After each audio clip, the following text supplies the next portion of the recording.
we hold the record of the least additional photography in the history of Marvel. I have to thank Marvel for giving us the chance to play. Yeah. Remember, guys, I think you gave us the chance to develop this show when you gave us the chance to have those table reads. Yeah.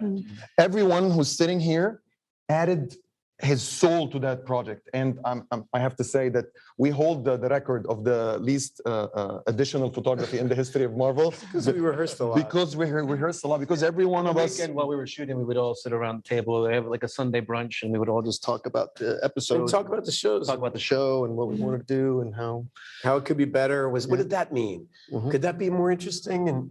And it brought our collective imagination into one thing. Yeah. And that made it easier when we'd be directed by you versus you. It was always part of the same team.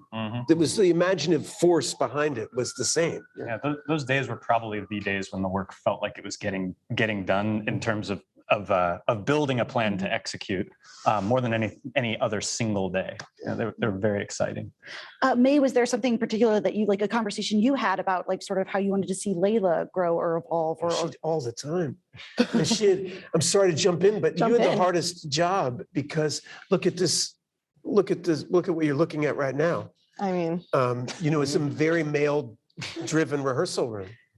And she had to fight for Layla all the time, and she did. And it was my favorite thing about watching it was watching you ask questions, keep pushing, keep trying to make her a three-dimensional person. And it was challenging because it's a male-driven story, with.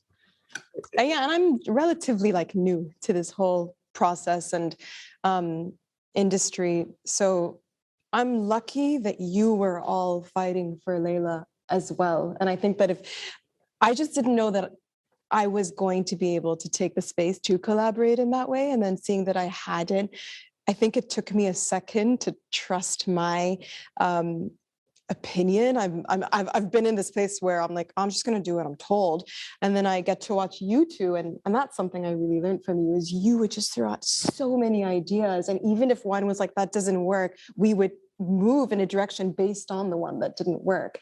And yeah, they really heard me. I think in the beginning, there were times where I'd go to people individually. Like I'd be like, Mohamad. We can speak Arabic. Or like I messaged Ethan and I was like, I really think we need a scene together. And then Ethan came and like had this whole scene like idea that now I'm like, thank God I reached out to you. It was a good text, yeah.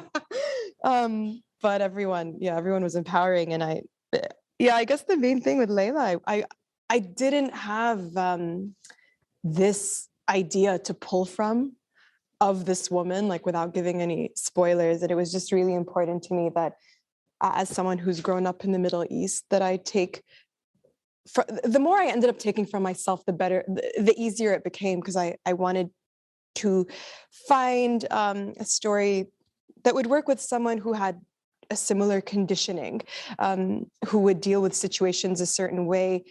What would that look like for someone raised there versus someone raised in the West?